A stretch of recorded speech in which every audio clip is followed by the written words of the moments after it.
Yes, indeed, Coach BA. What the F was that we saw on Saturday? Welcome back to episode 120 of Generation Red, the Kettle Corn of Husker Fan podcast, where we try to be sweet, but at times we get salty, and I have a feeling we got a little bit of saltiness coming tonight. It's good to see y'all. Thanks for joining us tonight. We really appreciate it. I am your host, Ken. And I am your other host, Scott.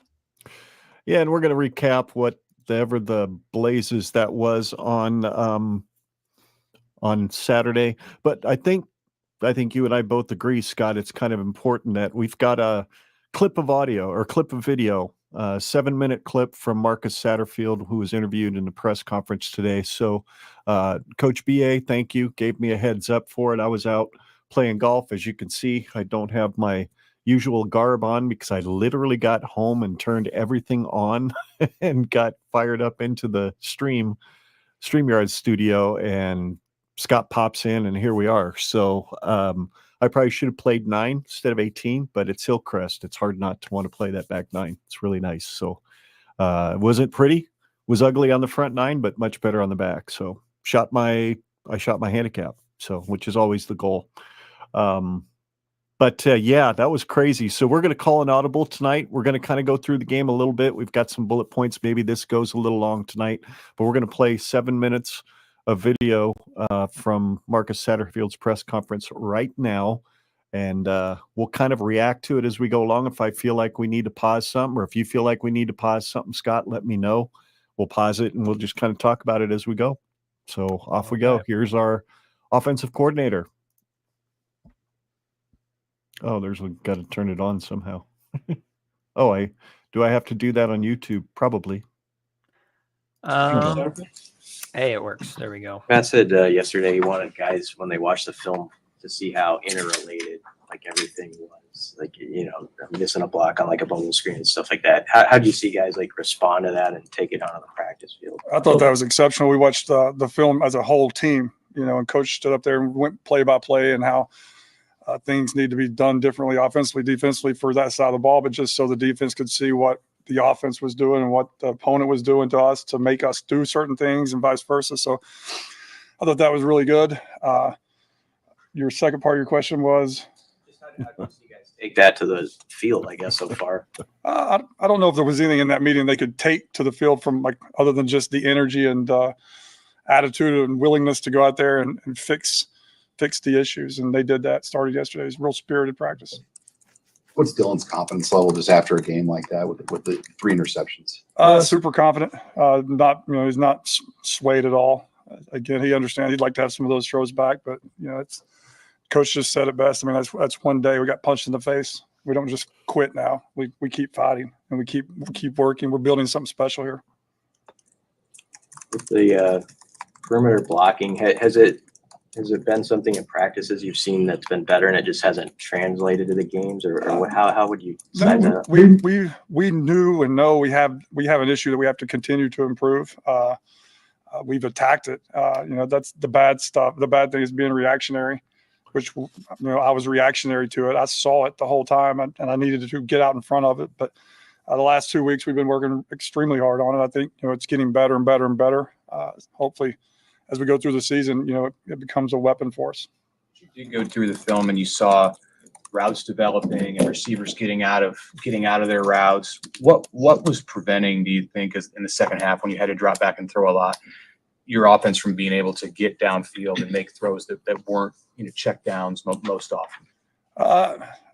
Again, just the timing. There was a couple of them where there were receivers open, but Dylan had to move left and right, so he kind of got his eyes off of it. And by the time you get your eyes up, everything's moving really fast. He just checked it down. I'm extremely happy with the check downs for a young quarterback like that. But it was just timing. Sometimes your timing is off, and it just between Dylan, the tight end, the running back, and the receivers, it just did not gel up the way that we expected it to. What's your level of concern right now with this far into the season with a run game that just really hasn't got on track? Your conventional run game, your running back run game. Yeah, I think it's a lot on me. I have to commit to it. I think that I've gotten we're really good getting the ball to Ja'Cory and the receivers and reverses and perimeter and all that stuff, which is weird because of our perimeter blocking, but that's been one of our strong things this year is our perimeter runs. I've got to make sure I get in the mindset of you have to, in order to win in this league, establish the run game. And so, through the bye week and through this past week, I think that, we're going to work towards getting back to that for sure. Oh God.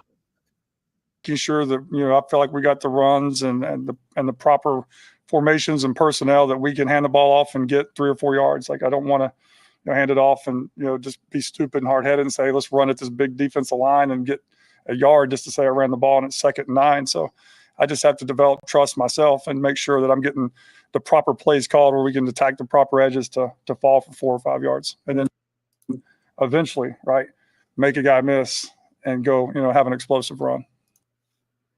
Okay, I'm a little pissed. Got to commit to the run, because you have to commit to the run. You have to run in this league. You have to do that to win in this league. I'm sorry, but the first thing that hits my mind when I hear him say something like that is the fact that he's, as an offensive coordinator, maybe I'm completely reading into this, but my first thought was, oh, so you think you're a better offensive coordinator than the rest of the offensive coordinators in this league who understand that you have to run the damn ball and you have to commit to it. That's what I heard was, oh, no, I don't really have to commit to it because I think I've got a 5-star quarterback, or I've got this, or I've got that. And then now, 7 games into the year, after getting your ass handed to you for 4 quarters, you've suddenly just developed some sort of need to, I don't know, maybe I need to commit to this. A little scary to me. Yeah, it's if I'm gonna try and give him the benefit of the doubt, this is me trying. This is me reaching. Like, I am from Fantastic Four, whatever the dude who's super stretchy. I'm gonna reach really far with this one. I'm gonna say that this is giving him the benefit of the doubt. He doesn't want to run the ball, and he knows he needs to. And so he's trying to at least be honest with the fan base and say, yeah, I got to run the ball more, but then tries to do it from a point of ignorance, which is the worst decision you can make. At least own it. Like, please, if either you're completely ignorant of what you need to do, and that means you're incompetent, which just get fired, like, get out of here. If you just suddenly had this epiphany that you have to play complimentary football, get out. I would much rather you say, yeah, honestly, I've just been really stubborn. I have an idea of what I want this offense to be, and it's just not matching up with what the Big Ten demands of me. And so I got to make some changes, guys. That's on me. My bad. If he would have said that, I'd respect it. But the fact that he is going off about how it's I just got to remember that we have to run the ball or whatever in this league. It's all right, whatever, man. Whatever. It's your job, man. I don't know. Yeah, it's like Coach BA I just had up on the screen. We're going to huddle and we're going to use fullbacks to now. I should just commit to the run. Yeah, the head coach has been talking about it since he hit the door. We're going to physical. We're going to run the football because you have to run the football in this league to win. So why did you hire an offensive coordinator that basically has thrown the ball 60% of the time, especially this season? It baffles me. But let's finish it out so we don't get too far behind here. So we'll add this back to the stage. We will remove the banner. There we go. No banners, and I will hit play. Is there something unique to the Big Ten about establishing the run and the importance of doing it in this league? I think so. Just, our weather's been really good so far. I think so. But I think as the year goes on, when you start playing those meaningful games in December, Jeez. And it's cold and windy and rainy and snowy, I think you've got to be able to take a snap and hand the ball off, low degrees of difficulty. I think that's a huge part. And I think it's hard in this league because these defenses are really good and they're really coached up. The level of coaching in this league is very, very high. Hey, Moonbot. Probably highlight a bunch of things about this defense you're going to face, but what are a couple things that just jump to the front when you watched them? They've got complex pressure schemes, they've got complex coverages, and they've got really good players. And so you throw those all into a hat, that's a pretty, formidable opponent. I think the thing that they can do they've shown against everybody, they can rush 4, play coverage and get to the quarterback, which is what we can't allow to happen. We got to make sure that we're, protecting the line of scrimmage and making sure that we're, helping out wherever we can and still being able to push the ball and get enough guys out to get open. How tough is that move for like Micah? You went guard to tackle, and how do you think he did for his first time? Kind of. I mean, he did good. I mean, he's a guard who was playing tackle, but just appreciative of his effort and mindset to go out there and try it. I mean, a lot of guys would be a little nervous to do that, and maybe they look bad and that they'd be embarrassed, but he didn't. He put it on for the team and went out there and fought. How have your thoughts evolved through the season on the best way to use Harburg, whether it's run game or whatever it is? I think that we can utilize, like you saw the other day. I think that's a scary way to use him because he turns into like a screen game. You throw him in there, he's getting 8 to 10 yards every time that he runs a play.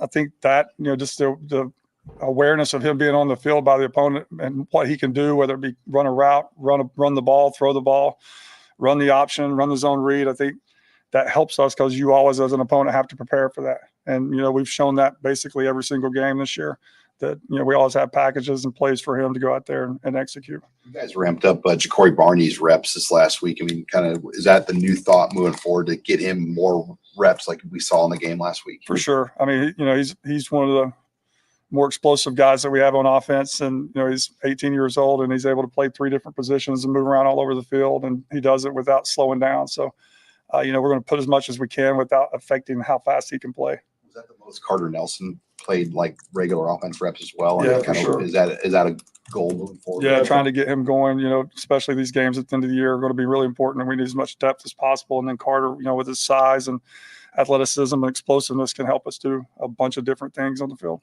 Marcus, as a play caller, what's that target number for yards per play that you would aim for? That's within reason. That's a good play. Or it's between 4 and 6. I don't know I honestly don't even know what leads the country in yards per play. What would be a top yards per play? You guys are at 5.5 right now. That's why I asked. Yeah, it's a great question. You stopped me. I don't want to lie to you. I don't know what's leading the country, but I want it to be a little bit more than what it is now, for sure.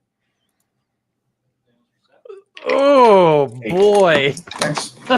Oh no. Ooh, wow. That's gonna sting on his resume. That's not very good. I don't know. Like basically what we have right now. Yeah, that's what we have right now. Well, I'd like it to be better than that. It's like, oh, dude, you don't even know. It's like the first thought I have is like, okay, I love Coach Rule because he's a motivator and whatnot, but Coach Rule has overtly said now that he's not an X's and O's guy. Yeah. Like, he's not as well versed with the minutia of play calling and scheming and all that stuff. Yep. So is Marcus Satterfield an ignorant hire that, like, I mean, obviously South Carolina fans were happy to see him go. Oh, sure. They were very happy, and we've been pretty hard on him and whatnot. But it is an indictment on Rule that if you're not an X's and O's guy, then how do you actually know how to vet your hires? Are you vetting them based on productivity, or are you vetting them based on that you know them? Which I know that this is such a common talking point, but I'm just going to be one of the people to dogpile on it. But he was a hire because he's a friend. And how do you know that this man knows football when you have admitted with almost painful humility that you are not an X's and O's type of coach? And it's clearly evident based on the track record of Marcus Satterfield that this guy is lost in the sauce. Just in a 7-minute interview. Yeah. Like, he basically lost all credibility as an offensive coordinator, just period. Like, and I'm just a lay person. I'm just an armchair person. And I can point out and be like, that's not good. That's not good. I don't have to be a politician to know that when a politician says something that puts their foot up their own butt, like it's just a plainly obvious thing to see. So that's really frustrating. Ooh, good question from No Block, No Rock, one of the best podcasts out there for you folks. What would you rate your Timmer trust in Matt Rule factor? Used to be Tit, trust in Trev, which they've now called. They don't say that anymore. Is it the same as before IU? That's a really, really good question. One for which I was unaware and unprepared. Well, I've got my thought right here. I do trust in him. I'm not sure.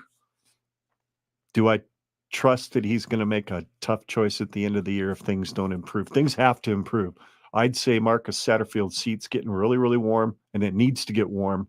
And he'd better figure it out and get himself up to a 7 or an 8 in the trust factor with Rule and the fan base. Otherwise, he could lose his fan base real quick if Satterfield's sticking around next year and things don't improve much.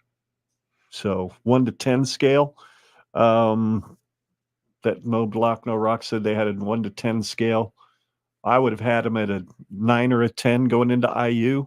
And I think I'm kind of in that 6 to 7 rate because I'm not real keen on who he chose for his OC, who wasn't good to begin with.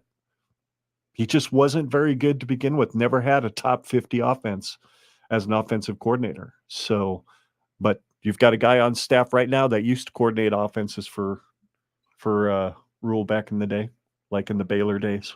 And those offenses were pretty good. So, anyway. Yeah, I was gonna say I would probably before this game, I was still at a 9 or a 10. And Yep. I would say that the jury's still out on it. Like I'm not even gonna move that needle with Rule.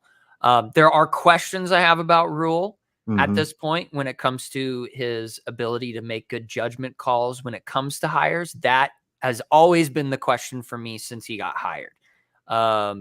Hiring Marcus Satterfield was probably one of the biggest, like, I don't know about this. Yeah. I talked a little bit highly of Marcus Satterfield earlier this season, or I wouldn't say highly. I kind of retracted some of the skepticism I had, but I still made sure to hold on to the asterisk of like, well, we're not going to know until the end of the season or something terrible happens. And we are at the point where something terrible happened. Yeah. So I still trust Rule. But this added a little bit of concern that I did not have. I didn't fully have till this game, because right now it's very apparent that there's some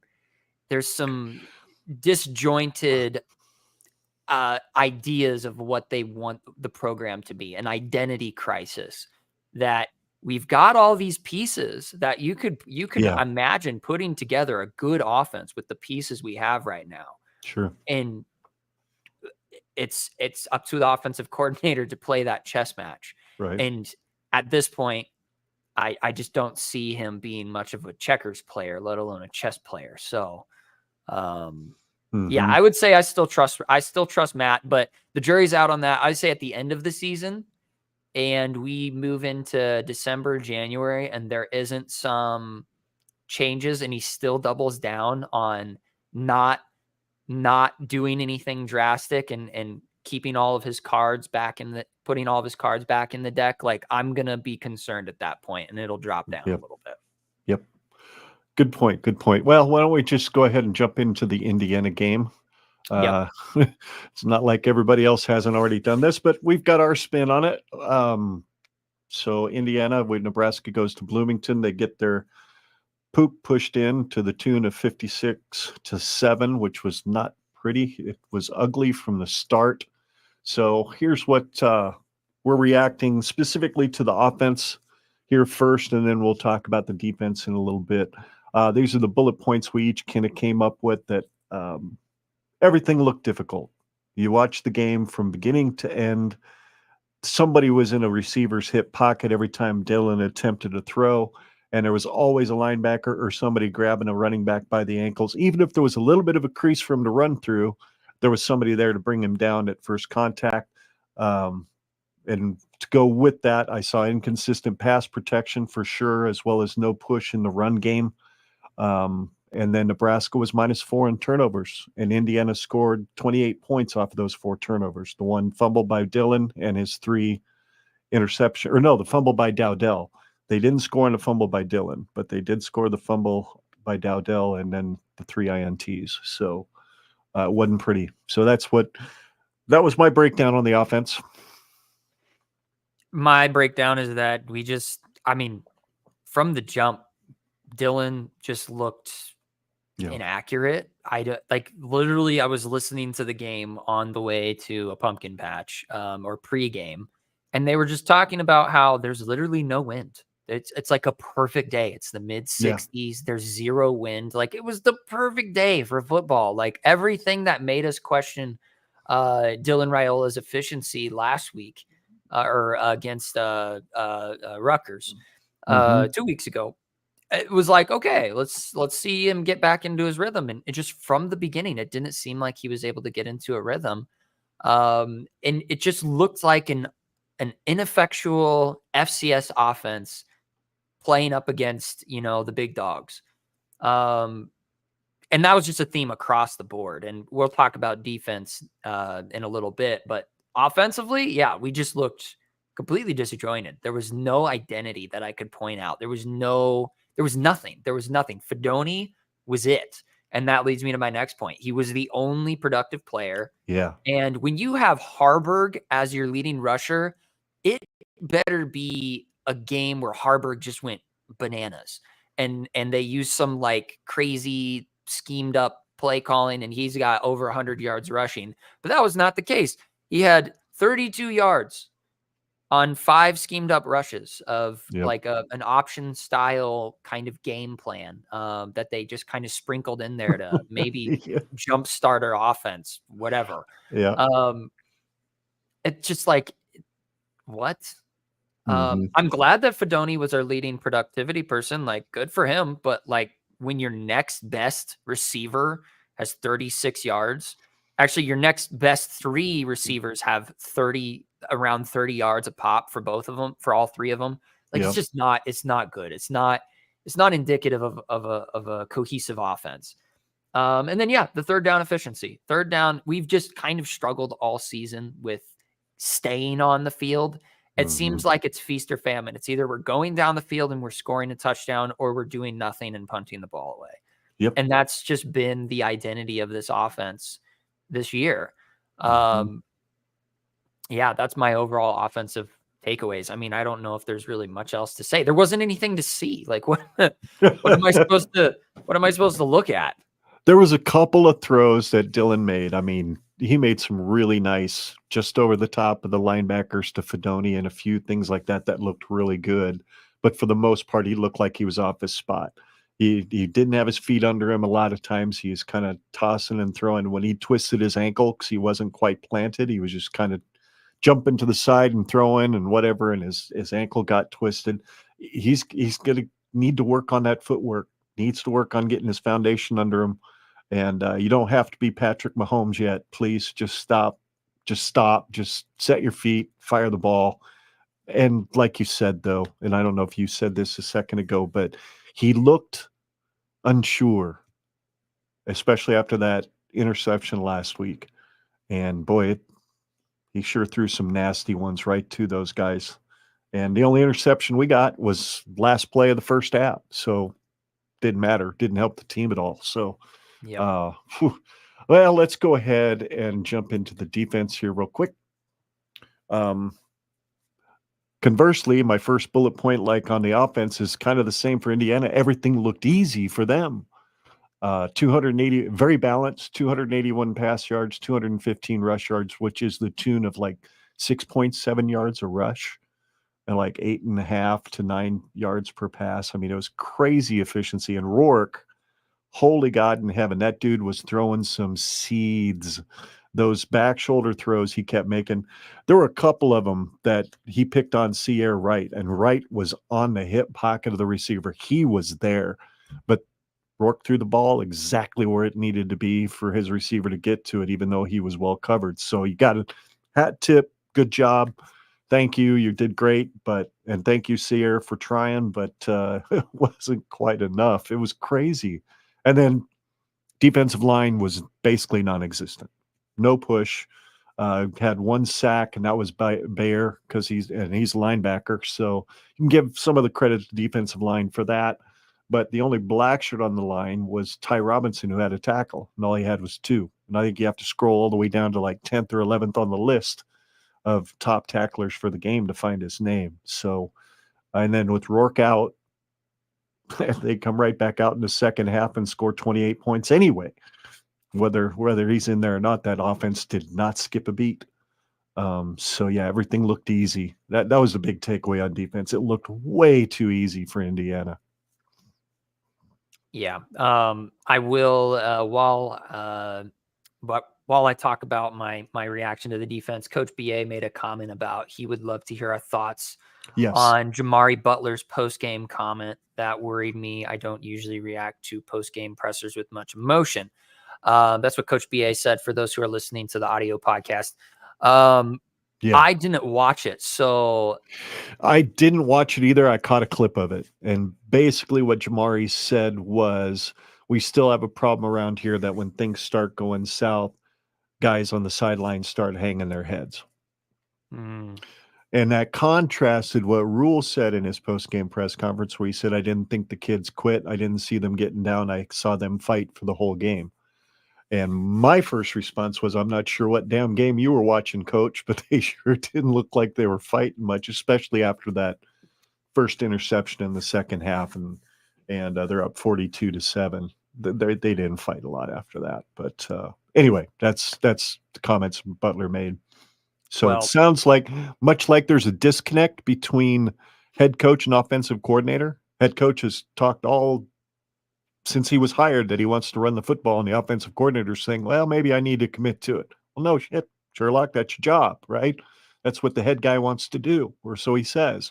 And then you got the head guy saying, well, I didn't see the guys fight at all or quit fighting all day. They played hard, blah, blah, blah, blah. But Jamari Butler's saying, well, some guys get down on themselves and their heads start hanging. Which one is it? So I'm a little, it did disturb me as well, Coach, when I heard that. Yeah, So. just obviously I haven't watched it or anything. And when I watched the game, disclaimer, folks, I wasn't actually watching the game. I had to rewatch it from some obscure YouTube channel that uploaded the game. And I just basically skipped till the play started, till the play ended. Like, I did not want to get any of the, Gus Johnson and Joel Klatt banter. I just wanted to see what the game was. And so I didn't even get to see what our demeanor was on the sideline.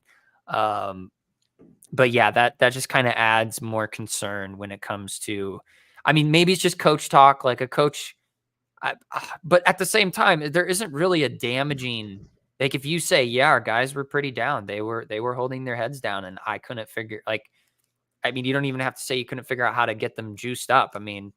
Yeah, it doesn't matter. It's just the fact that you weren't witnessing that just is concerning. But so my reaction to the defense is, this is basically what I feared I would see. Like, I really stressed the point up until game 6 and leading into game 7 against Indiana that, like, I really wasn't sure what our defense was. There were moments where they looked good, but there were moments where I'm like, if we play an even formidable opponent, because Illinois is not they're not like an elite offense by any stretch of the imagination. They're efficient, but they're not elite. I was assuming that game was going to be Ohio State, where we would really get exposed.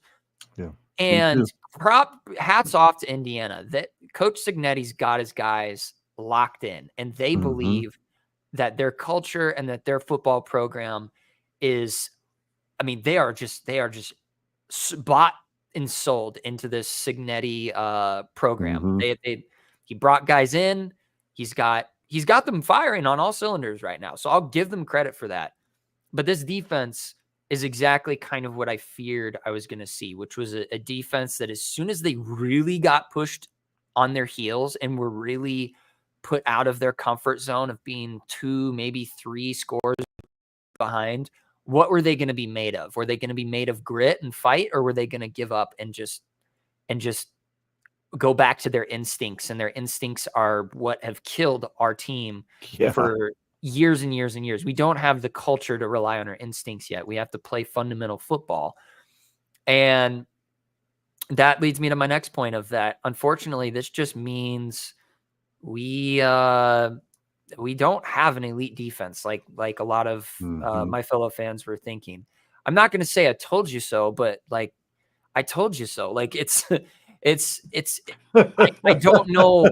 I don't know what everybody else was seeing that made them think that we had this utterly dominating defense. I could see where we could get picked apart, and I'm just an average guy, you know. And this is exactly what I thought. Oh, this is an exaggeration of what I thought I was going to see, but it was basically this in the same vein of like they played so well and we did not. And elite defenses don't do that. What was that? I hit something on Twitter I didn't mean to hit. Oh, okay. It was Coach BA's appearance on Sharp and Hanley in 1620. I'm looking for some stats that I had on Twitter. Sorry about that, folks. I still think we have a good defense. It's just the thing that I didn't think we were going to have a problem with that is now added on to those concerns about our defense is just a mental quit. This is very reminiscent of those days with Bo Pelini where when we got down, there was no hope of a miraculous comeback. Like that maybe like, I don't even know what was it Wisconsin? Was that the one where it was Ohio State. I think it was Ohio State where we came back down from 18 points or something like that. Yeah, we were down 21 or something like that. Yeah, it was 27-6. We came from 21 down and won 2011. Yep. Yeah. So this defense is not elite. I still think that they have a potential to be a good defense, but this is just what I feared, unfortunately. And yeah, you know, we looked like an FCS defense. We just had bad angles. We looked slow.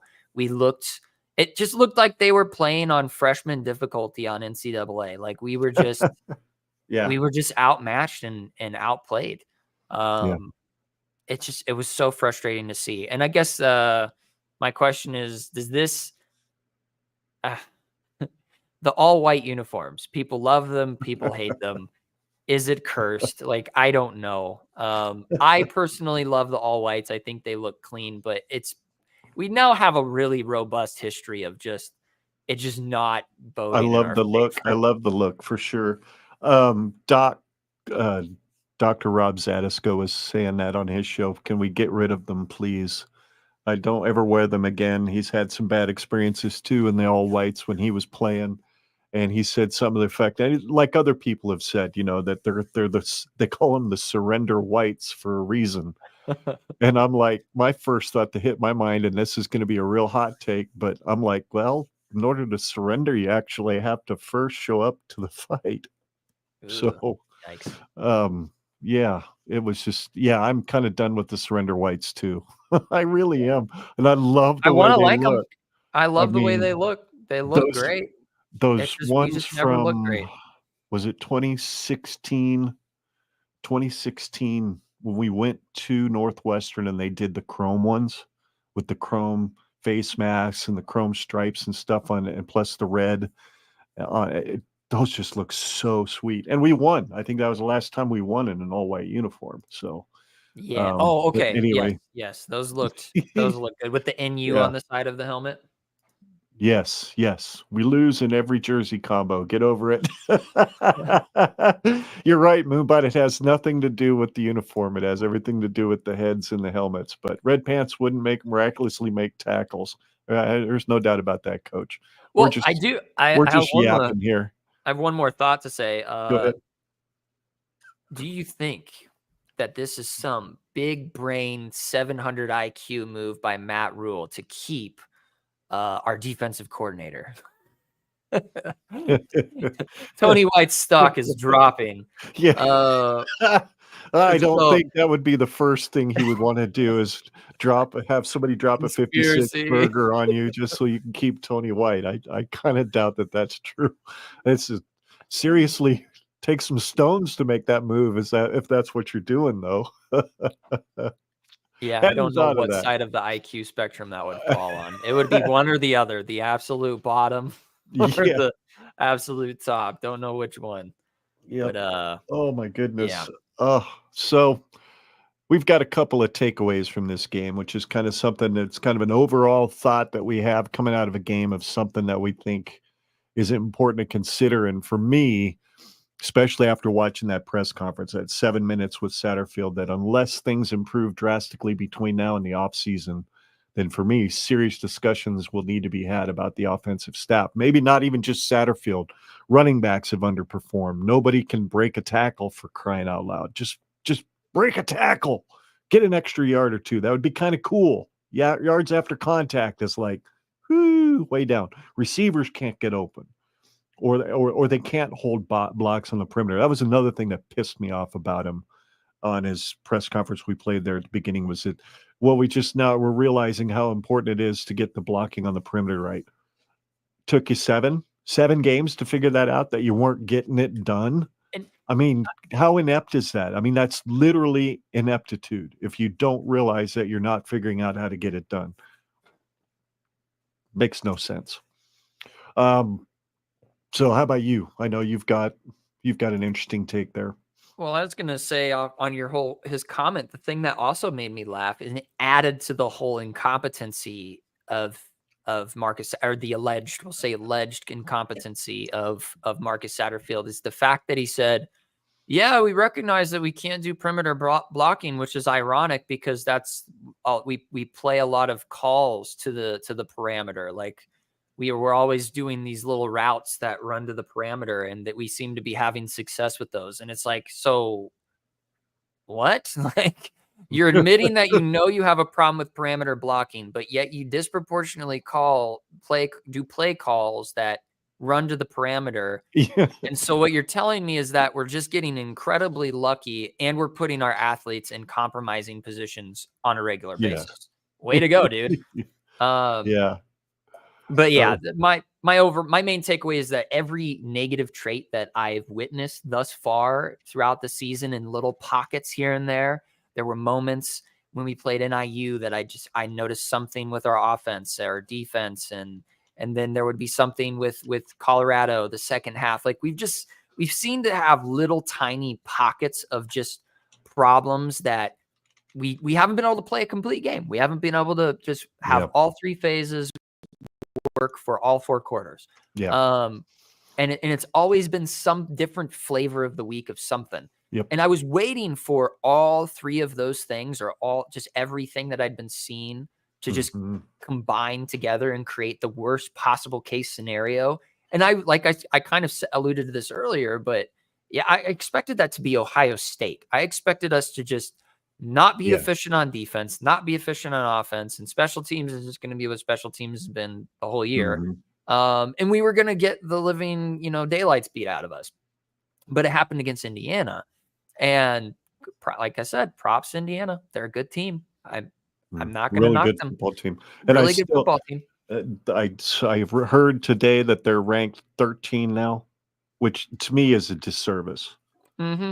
It's a disservice. They're way better than 13. They're playing like a top 10 team.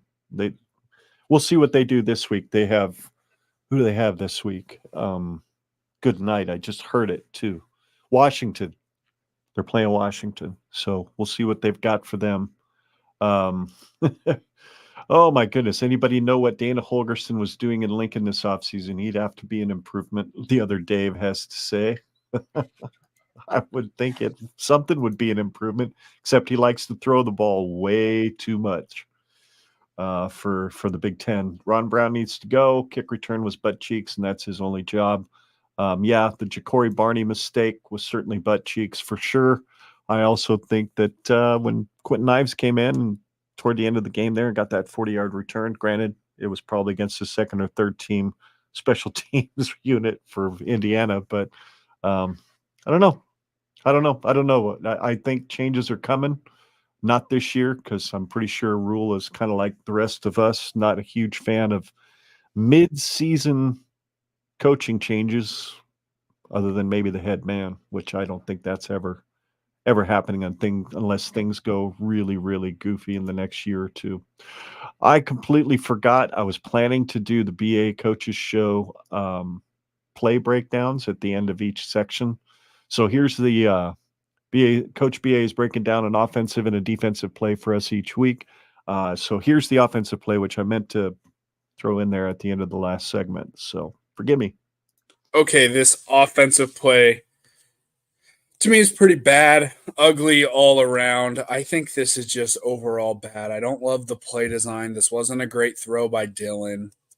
Okay, we got 11 personnel, 1 running back, 1 tight end, 2x2. We kind of got a sail concept here. And here's why I don't love it. Offensive line actually does a pretty good job picking some things up. Ramir helping him pass pro, steps up, does a good job. Now, when I say I don't love the play design, here's kind of why. We're not sending anyone to the flat, which understandable, I guess, right? So flat defender that we got here is able to just kind of keep going. We've talked about this before on the channel. We got our bait, cat, whatever you want to call him. I'm going to call him the bait defender. He's our bait defender right here trying to bait a throw. He's trying to take away anything from the hash to the boundary here, trying to bait a throw. Here's why I don't love the play design. Okay? Don't hate this route, getting right towards the first down marker, running out of bounds. We're running it towards the boundary on the short side of the field. So we got field side, boundary side. We don't have enough space. Because here's what I'll say. I've said this coaching many times. Best defender of all times this sideline, right? Can't beat it. Undefeated, undisputed. Okay? You're running this play, and it has to just be such a perfect throw. And I don't think it's unfair to say that this was not a good throw by Dylan. I don't think that's unfair to say. I just feel like we didn't do a great job putting him in a good spot here because, yes, this ball was thrown inside, which is right where the bait defender goes. But if this ball was thrown outside, it's probably getting picked by the flat defender. So I'm just saying this ball had to be perfect for it to, and this is the main read on it, and it's just tough. It's just tough. I didn't love the plays on it, and I'm sure Marcus Satterfield had a great reason for running this. I'm not gonna try and act like I know more or whatever, but I also don't. I have that power of hindsight in 20/20 vision, right? I don't know. I don't love running these concepts towards the boundary, so I'll play it for you. Kind of going in slow speed, intercepted, and just I want to give credit. I'm not going to make fun of you, Dylan. I know you slipped. That's a tough thing of a tackle here. Ramir does a great job chasing him down. Not a great tackle, but hey, a lot of players would give up on that. I've seen so many players give up on plays like that. Play for you guys in full speed. And like I said, I'm not trying to rag on it too much. Like I said, I have the power of hindsight. I just don't love running these concepts towards the boundary, especially when you got a bait defender like that. It's just not a recipe for success, in my opinion.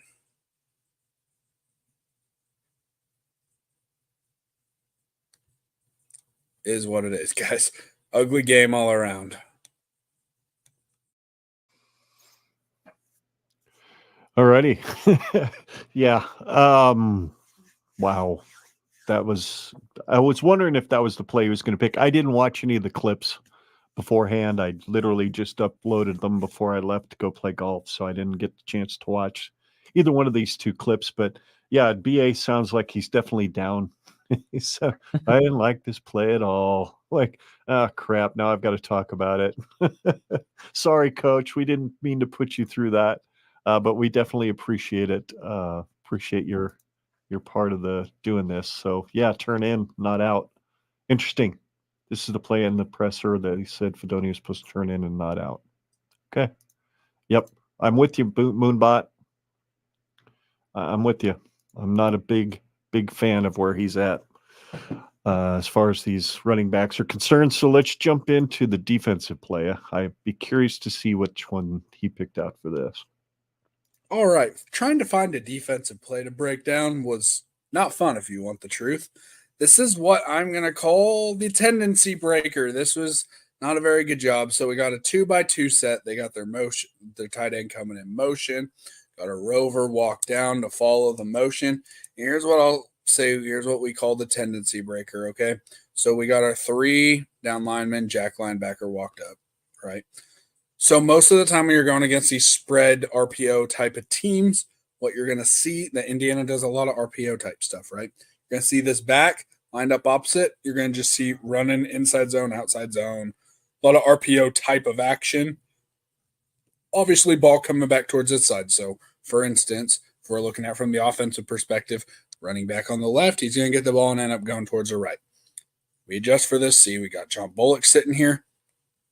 We also got our 3 down linemen, but we got our defensive end playing a little bit outside. Yes, that's because we have the jack backer, but it's part of the tendency with this. Here's why it's called the tendency breaker, and I have to say this is a play that I've loved to run. I've ran this type of play before, had a lot of success with it, especially when you put it in week 4, 5, 6, 7. Running toss, that's all you got to do. They're going to over-adjust. Just toss the ball right where they came from, and here's why I love major college football. I just love watching tackles pull. Now, some little, it's not even a little detail, something that you're going to see. Here is the biggest issue that this play had. 3rd and 1, okay? Look how many offensive linemen are getting to the second level. John Bullock, I'm going to give you credit for taking on both of these blockers, okay? However, that is not what you should be doing. I'm not blaming John Bullock on this. That should not be his role. He's the guy. Our front guys are supposed to be the ones, right? They're supposed to be the ones holding up these linemen. We have way too many linemen just going straight down. It's not a good look. So now, as a former running backs coach, I'll tell you what is one of the first things you're going to look for as you get to the line of scrimmage? A cutback lane. All the running backs want to do, especially all the explosive running backs. So as we have all these offensive linemen getting to the second level, we're flowing.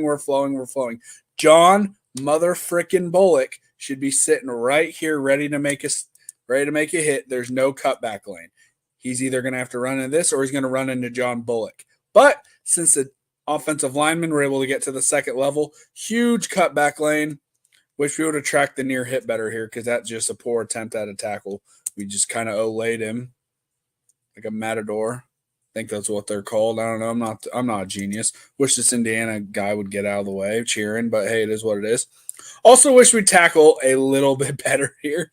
I don't know. I'm nitpicking, I guess. That's just a super high tackle, and we just gave him so many more yards. You got help coming if we just try and wrap those hips, just like form tackle. We do a decent job tracking here. If we just go a little bit lower, slow him down, you got big hits coming. But we just give him an extra dang near over 10 yards. We gave him 10 yards from where he made contact. So you just cost us another 10 yards. I know I'm probably being nitpicky, but defense was not good. So I'll let you guys watch this in full speed. Like I said, the big issue to me on this play is 3rd and 1. We got to do a better job of keeping these linemen from getting to the next level because that shut the play down.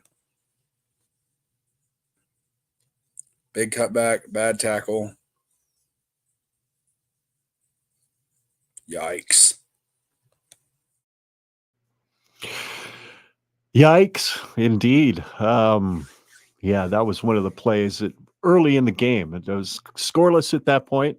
And when that thing popped like it did, I said, oh no. Oh no, this does not look good today. These guys don't look like they're ready for what's coming at them. And sure enough, they weren't. Little toss play, cutback lane. Man, it'd be nice to see some cutback lanes when EJ has the ball. You know, that would be kind of cool. That'd be nice. Yeah, it would be. So anyway, thanks, Coach, for that. We appreciate you breaking down plays for us and giving us a little deeper knowledge of the game. I think I'm sort of starting to learn a little bit. It's pretty cool. MVP is obvious. It's that guy right there. 6 catches, 91 yards. Thomas Fidoni sprung through the block that sprung Ja'Cory Barney in the end zone on our only touchdown after missing the block like the prior play. So huge shout out. It seemed like he was the only guy that was there that really cared on offense and played hard. At least it looked that way to me. And yeah, congratulations, Thomas. I had a great game, and it was fun to watch play. Just too bad the rest of the team wasn't fun to watch with you. Yeah, no kidding. No kidding. All righty. So I suppose we should preview the House of Horrors that will be Columbus, Ohio next week, heading in toward Halloween. So there you go. The pilot who took us home is the MVP, according to Coach. Oh, my goodness. Great breakdowns. Yes, Big Red Junkies, you are correct. Coach BA does it as well as anybody. He's got some good stuff. Go check out his channel at the BA Coaches Show on YouTube. Don't forget to catch him every Monday morning at 8 a.m. on 1620 with Sharp and Handley. Got a little late getting to that. My apologies there.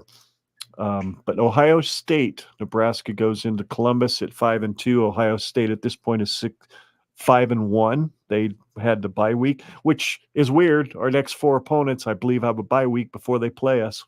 Yay. Well, maybe one of them will be really bad at preparing like we apparently were. So Ohio State, there's a stat comparison. There's absolutely no stats at all for those of you who are watching the show or listening to the show on your podcast app. If you want to fast forward to 52 minutes and about 20 seconds on our YouTube channel of this live stream, you'll be able to see these numbers. It's not pretty. I'm not confident. And 294 yards passing for Ohio State on average.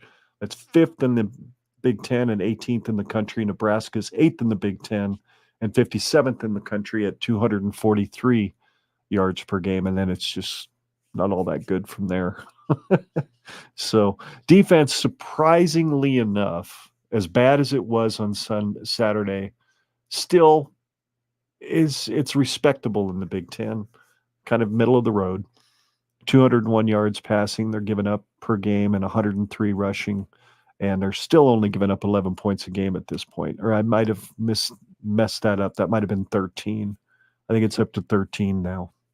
Whereas Ohio State's pretty good. 165 passing per game and 86 rushing. So we got our work cut out for us for sure. So score predictions. Go ahead. Yeah, it's not going to be pretty. I think we score one more touchdown than we did against Indiana just because law of averages will probably put one more drive together versus what we did this last game. But I mean, Ohio State they just roll us.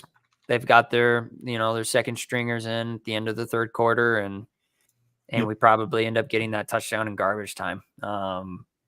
49-14 Ohio State. It's not going to be a fun game to watch. Maybe it is. Nothing would surprise me more than to have Nebraska somehow play a close game with them and then just lose, like by one score. That would just be poetic. But that would not be. Yeah, I'm slightly more optimistic. I think we actually kick a field goal in this game. I think we score a couple touchdowns, kick a field goal late. We discover maybe we have a kicker on the bench. Maybe it's Danny, the guy that says football is life on Ted Lasso. Maybe we recruit him and he kicks one for us. But 42-17 is what I've got it. I think Ohio State has their starters out fairly early, unless Ryan Day is going for style points, which would not surprise me one bit.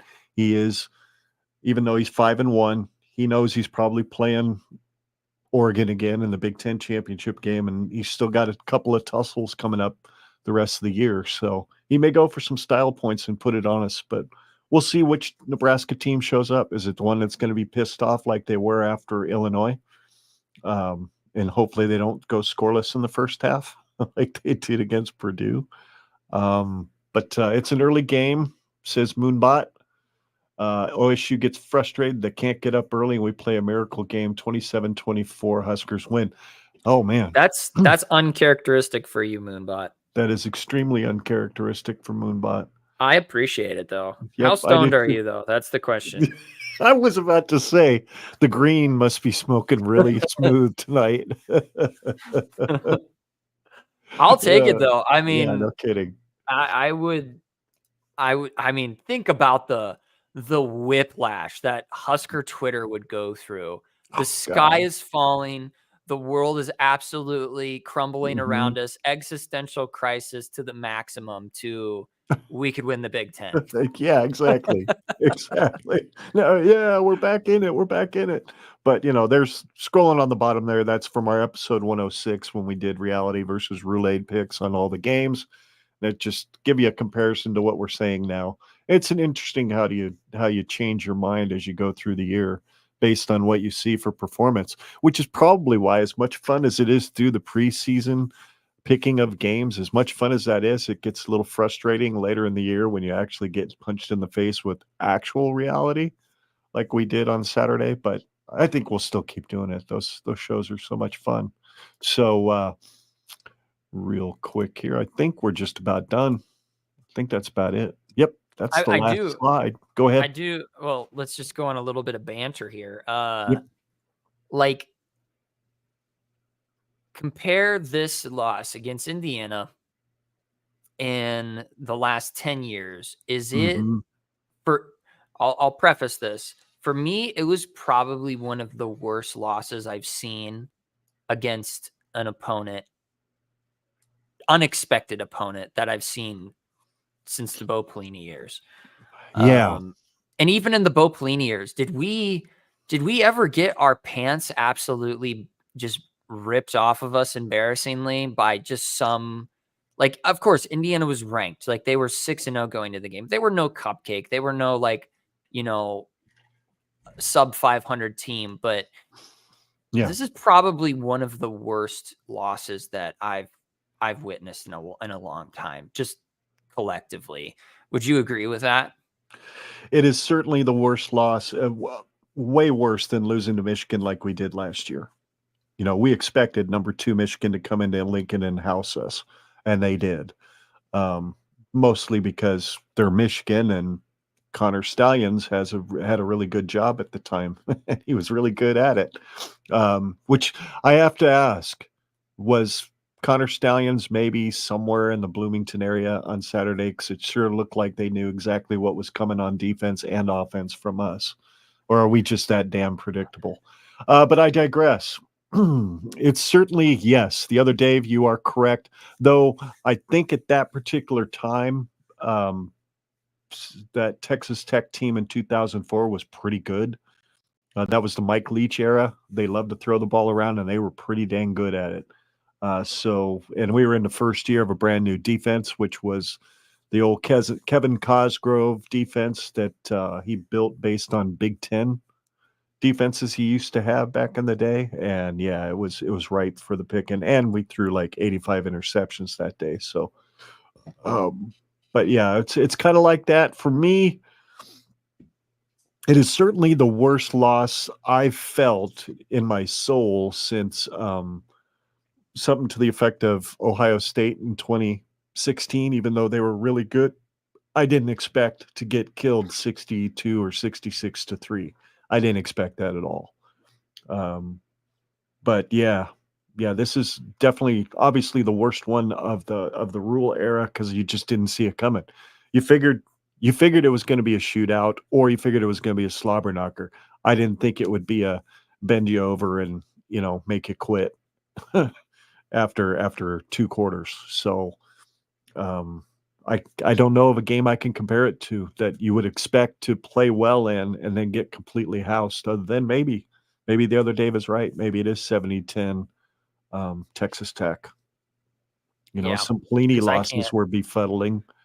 But they weren't absolute, Oklahoma State 2007 comes to mind because people were running out of the stadium at halftime as we were down 35-0 to an unranked, basically not a very good Oklahoma State team, but that was Callahan's last hurrah, and I believe Sam Keller got injured in that game. and ultimately, or it was the game before, whatever. So it'd have been one of the first starts of Joey Gann's era. And I think the following week we went down and just absolutely housed Kansas State. So anyway, yeah, it's one of the worst I've ever seen as a fan since I can remember, since, giving up 408 yards rushing to a really good Wisconsin team. But yeah, that hurts. Well, thanks. Appreciate that. Yeah, I just figured we should go down the memories of our ghosts of the past and compare it to today, because it just always just seems like we can take one step forward and then we take two steps back. Like it always feels like we're running stagnantly, like we're in a dream running away from a ghoul, and we're just stuck in place and we can't really move anywhere. And yeah, I think to call back all the way to what Moonbot said, he said, you've got Satterfield, you've got 24-year-old Garrett McGuire, you've got Ron Brown, and you've got Foley. And then you could even throw EJ Barthel in there. It's just at the end of the season, like you said, unless there's some drastic change and we don't see a fundamental shift in our efficiency just across the board, then there's going to have to be some serious fire and brimstone at the end of the season, because I think it was you who said this, but yeah, that seat for Matt Rule gets a little warm going into next season if we finish 6-6 or we finish 7-5 and he retains the majority of his staff, on the offensive side of things. Yeah, we can look at this game. Change, right? If things change and they play better in the last 5 games, and they put some points up and they get some consistency and they get some perimeter blocking and all those things that have failed this offense for the first 7 games, then maybe you can make a case, but I don't know. I'm not sure I'm going to see all that much improvement. So, which then you're staring dead in the face right now of coming out of Ohio State being 5-3 with 4 games to play, just like last season. 5-3 with 4 games to play, 4 games to get bowl eligible, and you're not sure which one of those doggone games is winnable. And I know we talked about it last week when Big Red Junkies had popped into our Q&A and asked us what are the most likely games Nebraska can win. UCLA just put it on Rutgers, for crying out loud. Yep. I'm not sure what that most likely 6th win is going to be at this point. I mean, it's got to play out from week to week, really, because every week it seems to change in the Big Ten. I mean, Illinois just beat Michigan in some of the coolest throwback uniforms I've ever seen. I don't know if you saw that game at all, but it was really, really cool. I love those Illinois uniforms were so sweet. And you know what? There was some solace. There was some solace in the fact that Michigan lost, Iowa lost, Georgia beat Texas, which I'm not a huge fan of Georgia, but I'm a bigger fan of Georgia than Texas. So there was some solace. I took some solace. And Colorado, I believe, lost to Kansas State. So, or no, that was the week before. Damn it. Yeah, they beat Arizona. They beat Arizona. They beat the brakes off them on their turf too. Hey, that's an interesting question. And I've seen it out on Twitter too, and I'm kind of in the same boat. Might have even been a Colorado fan that posted it like 2 weeks ago. If Colorado rolled into Lincoln this week and played Nebraska, could Nebraska beat them? No. Not the way Colorado's playing versus the way we're playing. No, we caught them with their pants down. I was thinking about this on the car ride home from work, that it seems like if I were to give the worst possible shake of our team right now, is that their blood, what pumps through their veins and keeps them in games, is their vibes. Like they live by the vibes and they die by the vibes. And their performance against Colorado was a vibes game. They were vibing. They were having a good time. It could have been a much worse game. Like not worse as in like we would have performed worse, but we could have just absolutely like blew them out. Like that's what I thought was going to happen. I thought it was going to be a 56-10 type game, but then we didn't score in the second half. Yeah, if we were to play Colorado, it would be, I think I have no doubt in my mind that we get destroyed. Just because I just don't think our vibes would be right. We don't got the right vibes. Because now that we've gone through the motions of we lost against Illinois, we played against a downtrodden Purdue, and even though the score is nice, we beat them by 18 points. It really wasn't until the end of the game that we did so. Low scoring, ugly game against Rutgers. I really think their confidence, their vibes were really, really on life support going into the Indiana game. I agree. And as soon as they felt any bit of adversity, they just crumbled. And right now, Colorado's running high. They've got their sights set on winning the Big 12 championship. That's their goal. And I have no doubt in my mind, looking at their schedule, that they can do it. They're going to play a tough Cincinnati team. They can beat Texas Tech. They can beat Utah. They can beat Kansas. They can beat Oklahoma State. Like, there's no doubt in my mind that they're 10-2 going into the end of the season, and we're going to be fighting for bowl eligibility. That is just absurd. It's not good. And last point I'll make on the Indiana game is, like, the biggest indictment I have from that game is the fact that we are in year 2 as a rebuild program, quote unquote, and there's no identity. We have no sense of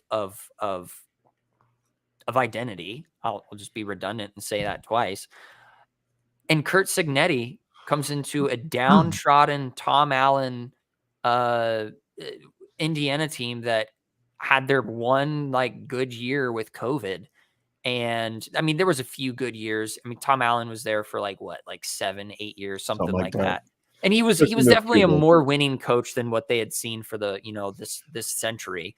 So it's not like he was getting bad pieces to play with, but he showed up, he brought culture, he brought guys that were subscribed to his system. He had a system that he wanted to run, and his guys bought into it and performed. And they've got a winning culture there right now.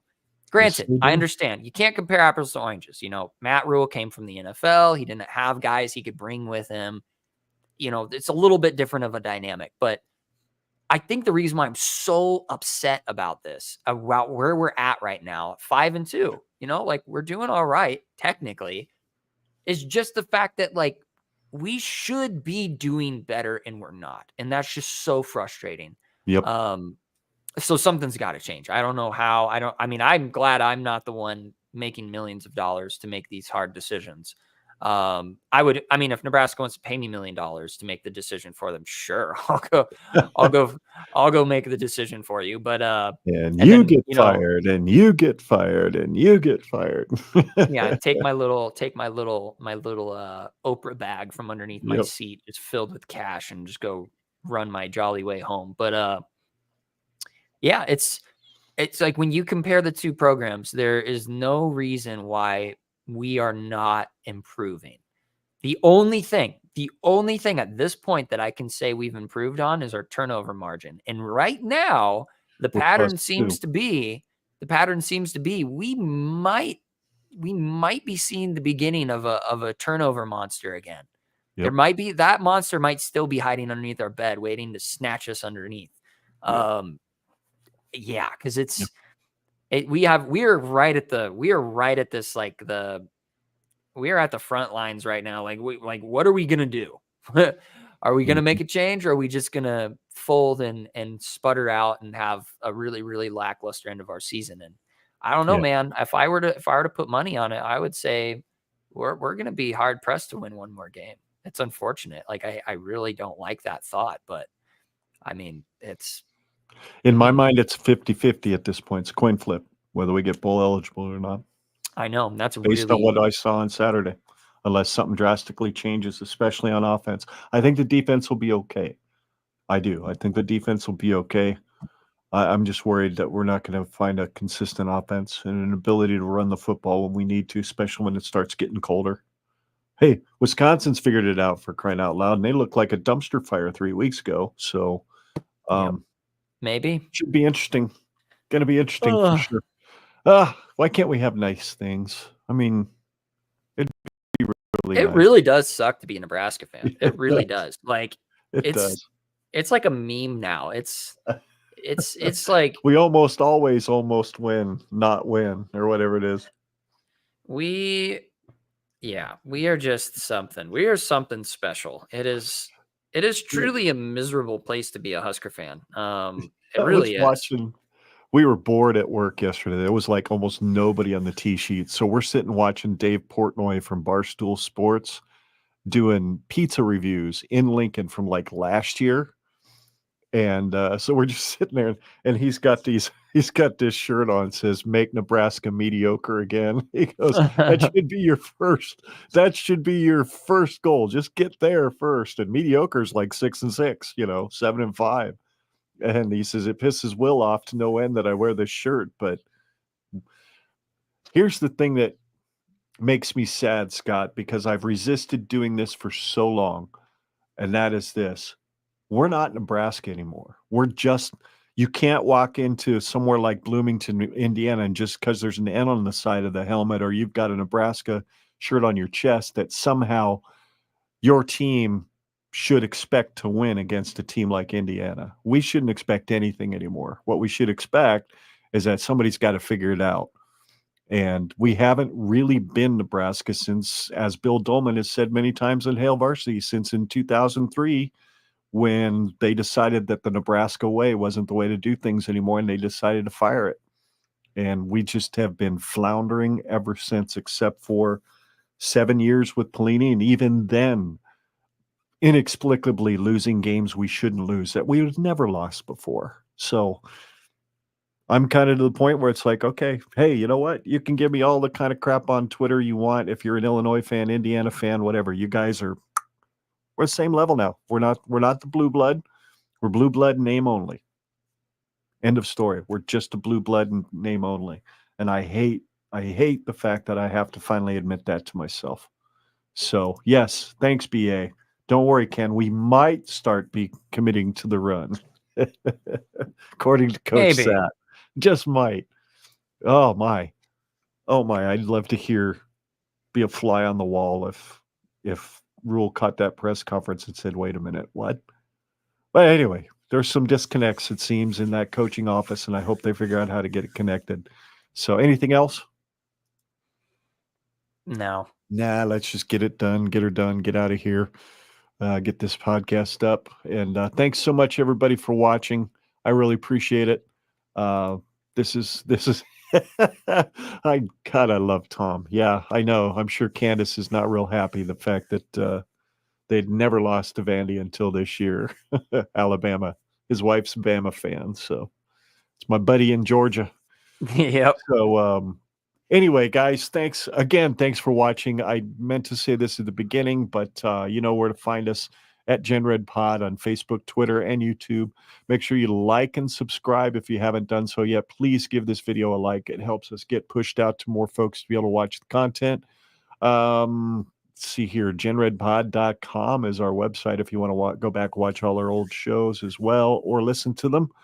And genredpod@gmail.com if you want to send us a message. Until next week, we are Generation Red, and we're here to chronicle, hopefully, Nebraska's return to relevance eventually, maybe, perhaps, probably. Return to mediocre. Let's get back to mediocrity. That's right. Make Nebraska mediocre again, because there is no place like Nebraska, except, it's not for everybody. Yep. Nebraska, I guess Nebraska's corn does suck at this point. At least worse than Indiana's. Yeah, we got husked. Yeah, but Iowa's corn does in fact suck more than being a Husker fan, I must say. For sure. I completely agree with that. So thanks again, y'all. God bless. Good night. And there I go. I went and turned the comment back on. Sorry about that. Oh, it's okay. Good night and go Big Red, y'all. We'll see you next week after Ohio State. Go Big Red.